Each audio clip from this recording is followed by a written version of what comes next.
বড়দের আশীর্বাদ এবং ছোটদের ভালোবাসা নিয়ে আরও একটি নতুন রেসিপি নিয়ে চলে এসেছি। আজ তোমাদেরকে দেখাবো কিভাবে ঘি তৈরি। মা ঘি বানাচ্ছিল, তো আমি ভাবলাম তোমাদের সাথে শেয়ার করি। তো মা প্রতিদিন একটু একটু করে সর তুলে রাখতো। 2-3 দিনে সরটি তুলে রেখেছিল। তারপর সরটিকে একটি থালায় ঢেলে হাত দিয়ে এরকম মাখতে হবে। 10 মিনিটের মতো মাখতে হবে। 10 মিনিট পর মাখা হয়ে গেলে দেখবে মাখনটি হয়ে যাবে। এই মাখনটি কৃষ্ণ ঠাকুরের সব থেকে ফেভারিট খাবার ছিল।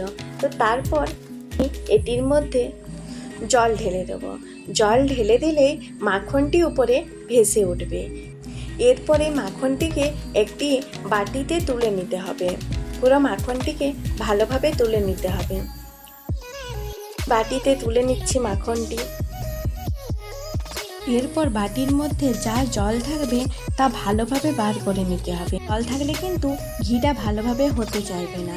এরপর গ্যাসের মধ্যে একটি কড়াই বসিয়ে ওই মাখনটিকে দিয়ে দিতে হবে এবং গ্যাসের আঁচটাকে একদম লোতে রাখতে হবে।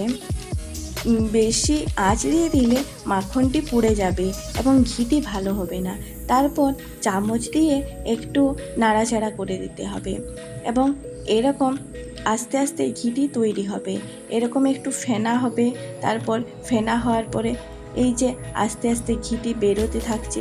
তো দেখে প্রায় 20 মিনিটের মতো এরকম হালকা আঁচে বসিয়ে দিতে হবে। তো এই দেখো কিছুটা ঘিটা বেরোয়েছে। তো এরপর এরকম কালো হয়ে আসবে। কড়াইটি একটু কালো হবে, মাখনটা কালো হয়ে যাবে এবং ঘিটা উপরে উঠে আসবে। তো আমার অনেকটা হয়ে গেছে, অনেকটা ঘি বার হয়ে গেছে। তো আমার ঘি রেডি। এরপর একটি বাটিতে ঢেলে নিতে হবে এবং ঠান্ডা হয়ে গেলে ছেঁকে পর কাচের জারে ঢুকিয়ে নিতে হবে। এটি অনেক দিন সঞ্চয় করা যায় কাচের জারে রাখলে। তো ভিডিওটি ভালো লেগে থাকলে লাইক, কমেন্ট, শেয়ার এবং সাবস্ক্রাইব করে দিও এবং কার কার ঘি খেতে পছন্দ তা কমেন্টে জানিও।